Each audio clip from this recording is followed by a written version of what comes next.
আসসালামু আলাইকুম। সবাই কেমন আছেন? আশা করি সবাই ভালো আছেন। আলহামদুলিল্লাহ আমিও ভালো আছি। তো আপনাদের সবাইকে স্বাগতম আমার নতুন চ্যানেল ঘরোয়া রাঁধুনি হোম শেফ। তো আমার চ্যানেলটাকে যারা এখনও সাবস্ক্রাইব করেননি দয়া করে সাবস্ক্রাইব করে আমার পাশে থাকবেন এবং আমার ভিডিওটা ভালো লাগলে একটা লাইক কমেন্ট শেয়ার করবেন। তো আজকে আমি আপনাদের জন্য নিয়ে এসেছি খুব সহজ এবং মজাদার একটা নাস্তার রেসিপি নিয়ে, যেটা তৈরি করা যাবে বেঁচে যাওয়া বাসি ভাত থেকেই। এজন্য আমাদের লাগবে 1 পা মসুরি ডাল, 1 পা মুগ ডাল আর 1 বাটি ভাত। এগুলোকে ভালোভাবে মিশিয়ে নিতে হবে। মেশানো হয়ে গেলে এটাকে 3 থেকে 4 ঘন্টার জন্য পানি দিয়ে ঢেকে রেখে দিতে হবে।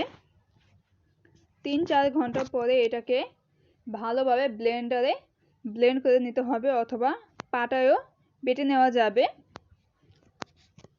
ব্লেন্ড হয়ে গেলে এটাকে আমি একটা বাটিতে নামিয়ে নিয়েছি। এরপর দিয়ে দিয়েছি এখানে 1 চা চামচ আদা রসুন বাটা। তো এখানে ডালটাকে পুরোপুরি মিক্স করা যাবে না, একটু দানা দানা থাকবে।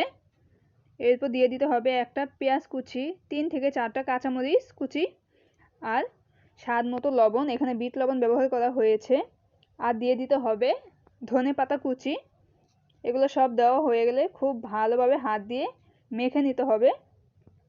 মাখা হয়ে গেলে চুলায় একটা প্যান বসিয়ে দিতে হবে। প্যানটা গরম হয়ে আসলে ডোটাকে প্যানে দিয়ে দিতে হবে এবং চাপটির মতো করে ছড়িয়ে দিতে হবে। এই সময় চুলার আঁচটাকে মিডিয়ামে রাখতে হবে, নয়তোবা দেখা যাবে উপর দিয়ে ভাজা হয়ে যাবে আর ভিতরে কাঁচা গন্ধ থেকে যাবে।